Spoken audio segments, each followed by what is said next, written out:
अचलपूर नगरपालिकेच्या निवडणुकीकरिता आजपासून नामांकन अर्ज दाखल करण्यास सुरुवात झाली आहे।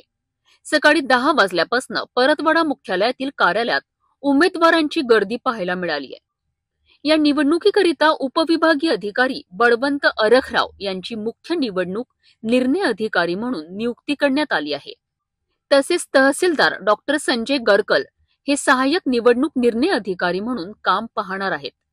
उमेदवारांसाठी अर्ज प्रक्रिया 7 नोव्हेंबर पर्यंत सकाळी 10 ते दुपारी 3 या वेळेत सुरू राहील। उमेदवारांना प्रथम अर्ज ऑनलाईन भरावा लागणार आणि त्यानंतर ऑफलाईन प्रत सादर करावी लागणार आहे।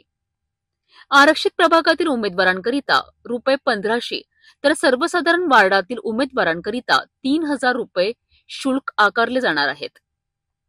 विशेष म्हणजे ही रक्कम फक्त रोख स्वरूपात स्वीकारली जाईल। सगळ्यात मोठा महत्त्वाचा फरक म्हणजे या निवडणुकीत हा आहे की मागच्या वेळेस जे फॉर्म भरले होते ते आपण हाताने लिहून भरलेले होते आणि यावेळेस म्हणजे डिजिटल स्वरूपात पहिले फॉर्म जमा करायचा, नंतर त्याची प्रत ही जी आहे ही निवडणूक अधिकारी यांच्याकडे सबमिट करायची आहे। मला आत्ता नुकतंच समजलं की बा या संबंधात जी फी भरावी लागते आहे ती डिजिटल स्वरूपात स्वीकारण्यात येणार नसून ती कॅश स्वरूपात या ठिकाणी द्यायची आहे। त्याच्याबद्दल आणि त्या ठिकाणी अजून काय काय कागदपत्र लागतात त्याची माहिती घेण्यासाठी मी या ठिकाणी आलेलो आहे। एकूणच 2016 मध्ये निवडणूक झाली होती, त्यावेळेस भारतीय जनता पार्टीचे उमेदवार सीमा रुपे ढेपे होती आणि राज्यामध्ये केंद्रामध्ये भाजपचं सरकार होतं तरीसुद्धा पराजय झाली आणि इथे शिवसेनेची सुनीता नरेंद्र फिसके निवडून आल्या होत्या।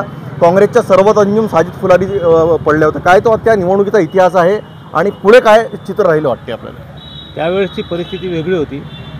या ठिकाणी त्यावेळेस बऱ्याचशा लोकांनी प्रयत्न केले होते, पण एक वेगळी हवा या ठिकाणी चालली असल्यामुळे आणि त्या निवडणुकीच्या वेळेस त्याचा परिणाम आपल्याला दिसून आला।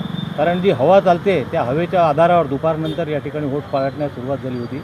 त्यामुळे भारतीय जनता पार्टीची सीट जी होती ती आमची मागच्या वेळेस 3 नंबरवर गेली होती आणि सुनीता फिसके या त्या ठिकाणी निवडून आल्या होत्या।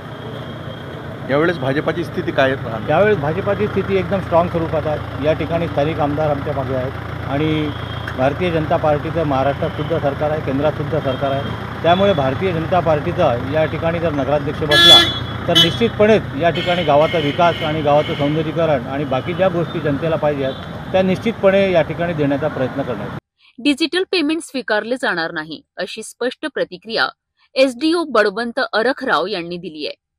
उमेदवार आणि समर्थक यांची गर्दी वाढत असून निवडणुकीचे वातावरण रंगत आहेत। नियम वगैरह में तो बदलाव नहीं है, लेकिन पिछली बार क्या हो रहा था, उन्होंने ऑफलाइन भी फॉर्म लिए थे। ऑफलाइन लेने के बाद में वो खुद ऑनलाइन करते थे, लेकिन अभी उन्होंने ये कर दिया कि ऑनलाइन ही फॉर्म लगेगा।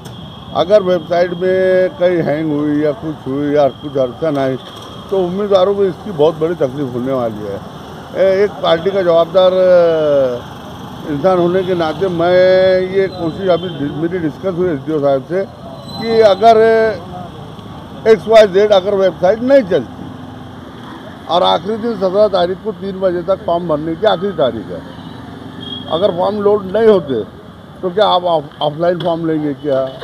तो उस विषय पे उन्होंने कुछ बोले नहीं। यहाँ डिजिटल पेमेंट नहीं स्वीकारा जा रहा है और कैश पेमेंट कहा गया। हाँ, डिजिटल पेमेंट के बारे में डिस्कस हुई तो बोले नहीं, यहाँ पे कैश लाके भरना पड़ेगा, हम आपको कैश लाके आपको पावती देंगे। ये थोड़ा सा जब ऑनलाइन फॉर्म ले रहे तो ऑनलाइन पेमेंट भी लेना चाहिए। आप खुद पूर्व नगर सेवक रहे हैं, क्या रहेगी राष्ट्रवादी की भूमिका? राष्ट्रवादी अजित पवार गढ़ से आप नेतृत्व करते हैं।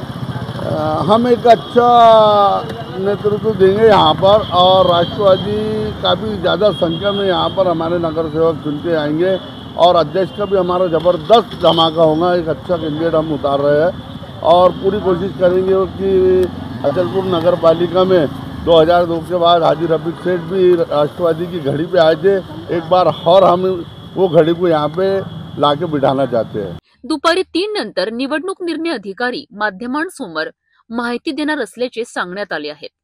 अचलपूरच्या राजकीय रंगमंचावर आता अधिकृतपणे निवडणुकीचा पहिला पडदा उघडला आहे। नामांकनाच्या प्रक्रियेसोबतच उत्सुकता वाढली आहे। कोण उमेदवारी मिळवणार, कोण मागे हटणार? अचलपूर नगरपालिकेच्या निवडणुकीत आजपासून सुरू झालेल्या नामांकन प्रक्रियेमुळे तालुका मुख्यालयात निवडणुकीचा उत्साह चांगलाच वाढला आहे।